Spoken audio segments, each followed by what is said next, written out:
Well, let's return to Washington and bring in France 24's François Picard, who is standing by for us. François, we're getting closer and closer to the end of voting now.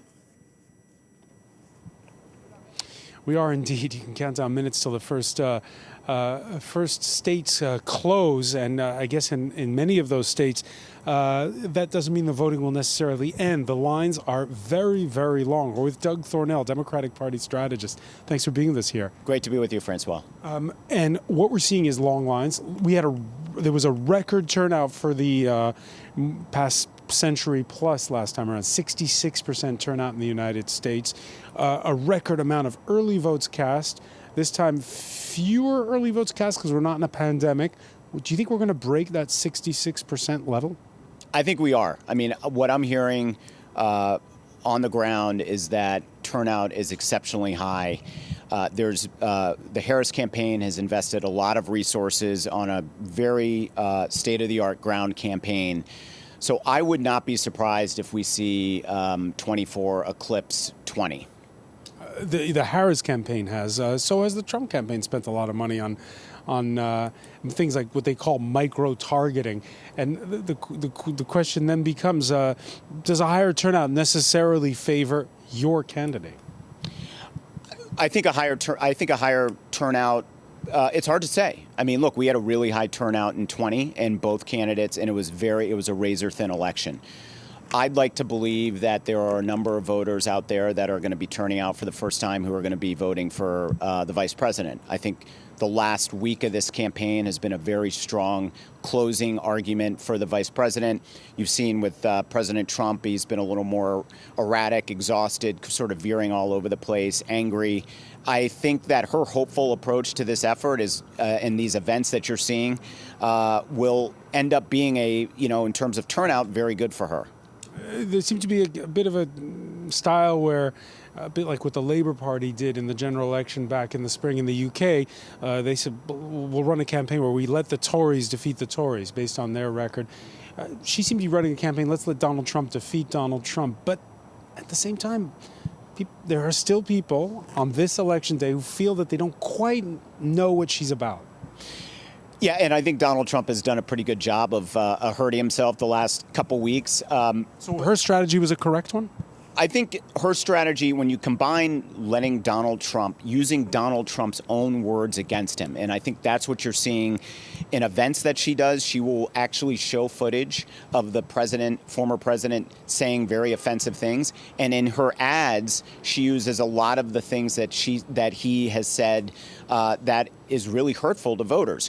So you combine that with a positive message on what she wants to do in terms of strengthening the middle class in America, how she wants to move the country forward. I think it's been a really strong closing argument. Okay, and Yinka, this is where we get to what happens after the top of the next hour. In the last election, you had a lot of early voting. So you had the first returns coming from small communities, more conservative communities. In those swing states, you had Republicans leading early, places like Pennsylvania. And then gradually, as the mail-in ballots, as the early voting ballots were tabulated, as the votes from overseas were tabulated, the Democrats caught up and overtook them. It took 5 days in Pennsylvania. This time, you're saying the momentum swings could be different. I think you could see 3 swings. So I think you're going to get the early vote numbers in some of these key states. And then you're going to get the election day numbers. The early vote numbers will likely be good for Democrats in most places. The election day numbers will be likely better for Republicans. And then you have the absentee ballots that need to be counted. So that could be the third swing. So, yeah, I think that you're going to, the map whatever the map looks like at, say, 8 o'clock tonight is going to look different at 10, and it's going to look different at 12 a.m. So there will be swings. I think the Harris campaign, I was on a briefing with them earlier, they're prepared for it. They know that they feel really confident in terms of what they're seeing on the ground. They did have a good early vote period. So did Republicans. As you mentioned, more Republicans are early voting now than they did in 20.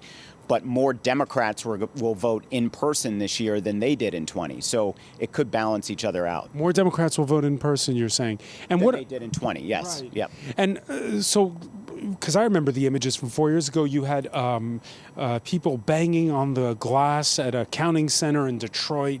There was a lot of pressure because the vote count took a long time. That fueled the suspicion.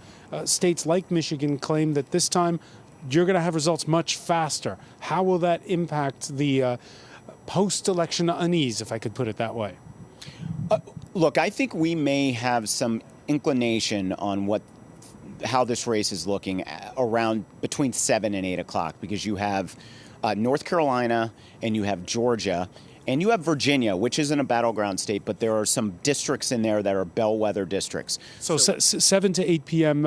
East Coast time, so that means 1 to 2 a.m. where people are watching us from Europe. That's correct. So Georgia and North Carolina are two of the 7 big battleground states.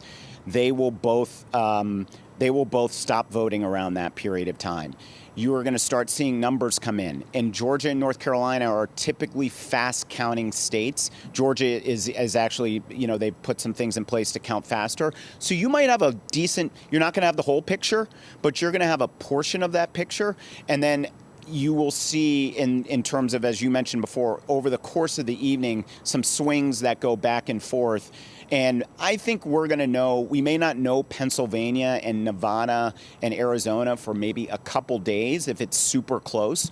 But it's not out of the question that one of these candidates, in my opinion, it could be Kamala Harris, has such a huge lead that even when you look at what's outstanding, there's not enough for Trump to catch up with her. What's the indicator? Is it, are you looking more towards places where she's strong and you just want to run up the count, try to get many votes, or swing, because we don't even talk about swing states now, we talk about swing counties, right? So is that what you're looking at? Which one are you looking at more? I'm looking at both. I'm looking at turnout in Democratic strongholds. So for Pennsylvania, it's Philadelphia, right? You're looking at Philadelphia and Pittsburgh. Get out the vote in those places. 100%. You're looking at turnout in those cities. And then you're looking at battleground counties and suburbs, sort of the counties around Philadelphia, and how well does the vice president do there. Same thing in the western part of the state.